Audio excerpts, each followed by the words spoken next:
I love my aunt, who's in her 80s. I'd ask her, "Are you a gamer?" She said, "Of course I'm not a gamer." "Do you play Candy Crush?" Yeah, I'm on level 3,802.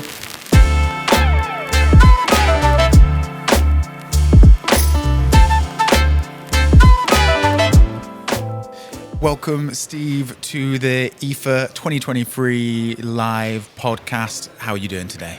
Doing good, Callum. Thanks for the opportunity to chat. Have a great day walking around the huge show floor. Yeah, it's gargantuan. Oh my God. I got lost, I'd say, about 7 times. But it's just really, really great fun to see the huge diversity of different vendors and technology, and drawn immediately like a firefly to the robotic stuff. Love all the robots. Oh, was there a robot that really piqued your interest? Well, the Boston Dynamics robot, the dog. The Spot, yeah. Oh my God, that is just so cool. It's so cool, yet so dystopian. I know. It's, I'm not sure whether to be excited or in fear of my life. We've all seen Black Mirror. We know what happens in the future. Exactly. So you're the CTO of King. Right. Which I'm sure many people know through Candy Crush Saga, one of, if not probably the most popular game in the world, like in terms of user base. Hugely popular, and we're so privileged. It's a game which has stayed on the top of the US charts for nearly 24 quarters in a row now. But we launched the game over 10 years ago, so it's over 10 years old now. But it's King itself, as the company, has launched 200 games in our 20 years. But this is certainly our most popular one. We do have other great games, Candy Crush Soda, Farm, Pet, but Candy Crush Saga is the one that we're known for mostly. So how have you seen the gaming market evolve in that time in your industry? What's the evolution been in the broadest strokes possible? Because, of course, it's a little bit asking, like, what's happened with computers? Well, some things have happened. They're no longer the size of a room. That's a good thing for us in our business. I've been in the game industry since about 1984, 1985. I started writing games back then as a sort of a lone programmer. And games were very different then. That was Spectrum, Commodore 64, Atari 400, Atari 800 days.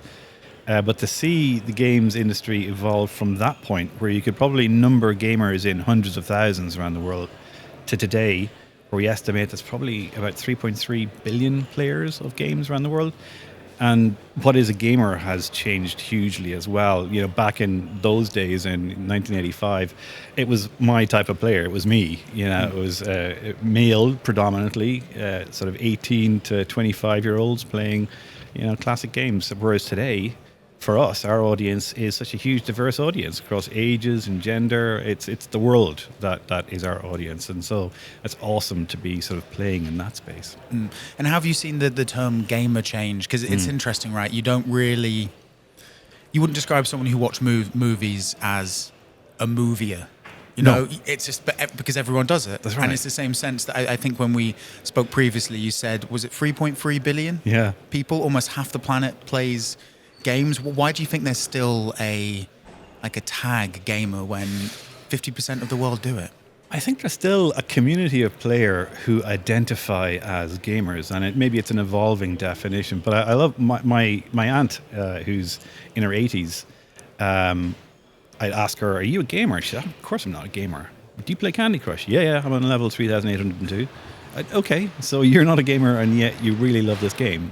That's the dichotomy we have, and I think the idea of what is a gamer has vastly changed, and people don't have to self-identify as a gamer anymore to enjoy playing games and have that as part of how they entertain themselves and distract themselves from what's happening around the world. And do you think that needs to change in any sense, or is it just something that's going to happen naturally as games become more embedded?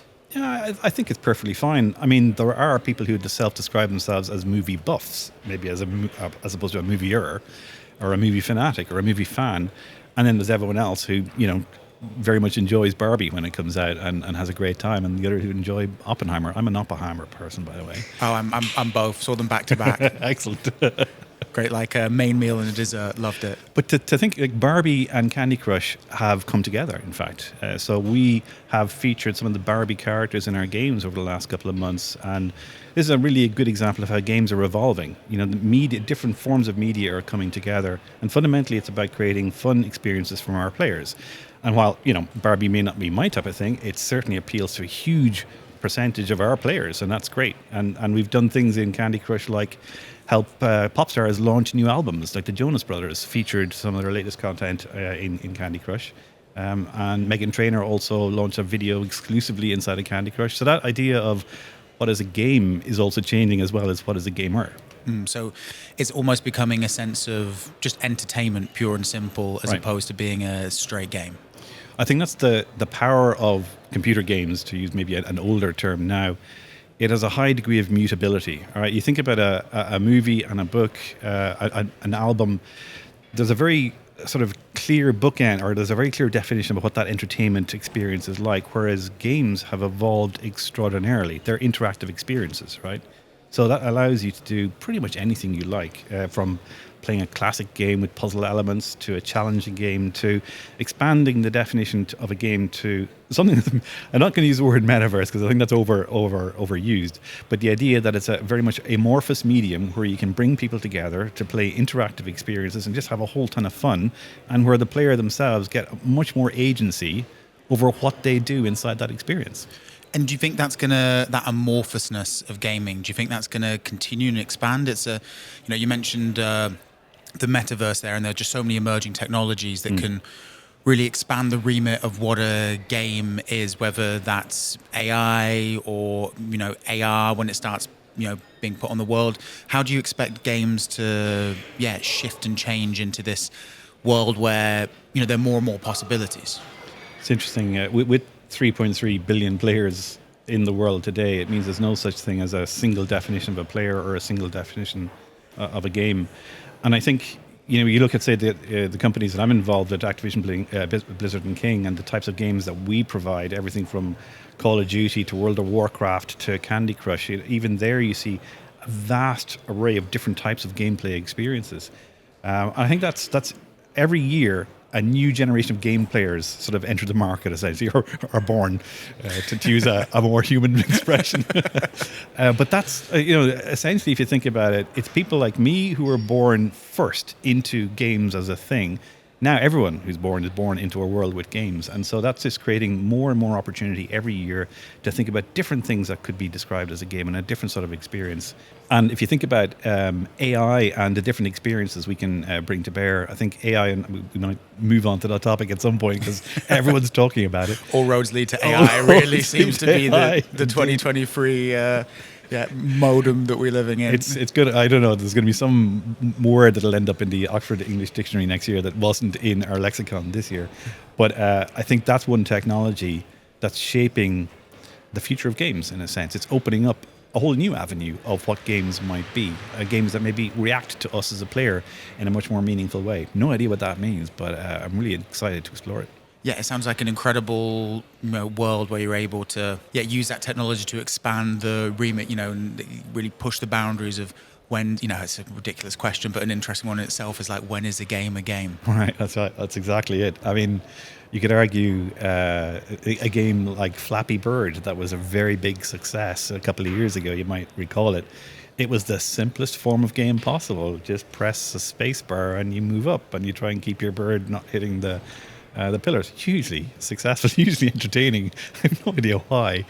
But then you look at, say, something like a lovely piece of research was done last year, and we discussed this actually on the panel from a team in Stanford called Smallville.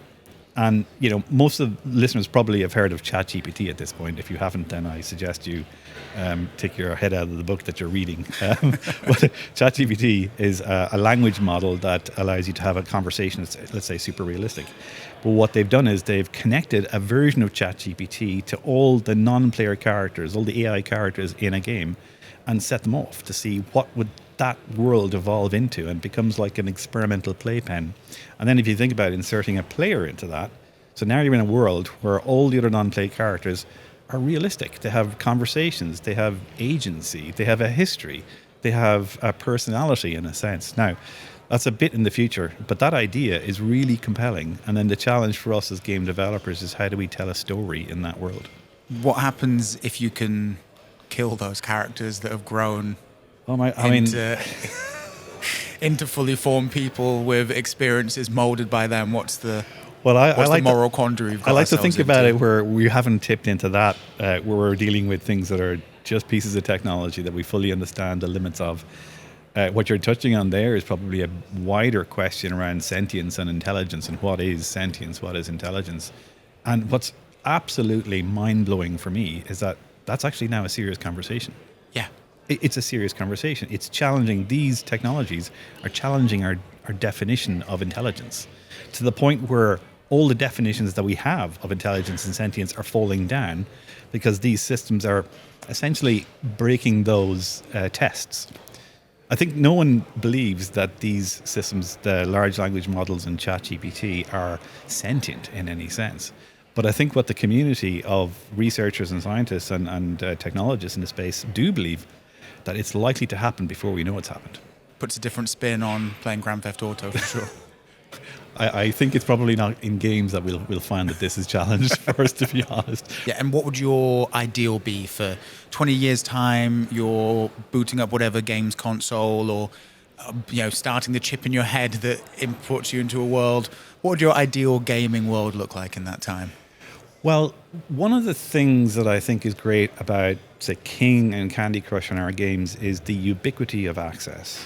Because we've got nearly 240 million players around the world every month. It's this huge audience, and the job that we try and do is make sure each of those players has a great experience, no matter where you're playing, no matter what device you're playing it on. So that idea of being available all the time, anytime, for you as a player who just wants to play for 5 minutes or 10 minutes, that's interesting. And I think the technology that's maybe a little further away now, but is going to arrive, is augmented reality.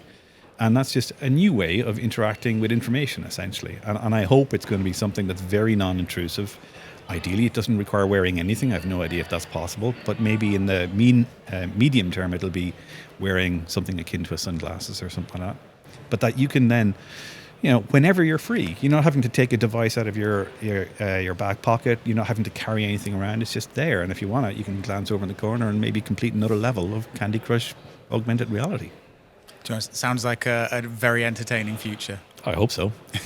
Well, Steve, thank you very much for your time. It was a pleasure talking to you. Pleasure. And enjoy the rest of your trip to Berlin. Thanks, Callum. Catch you soon.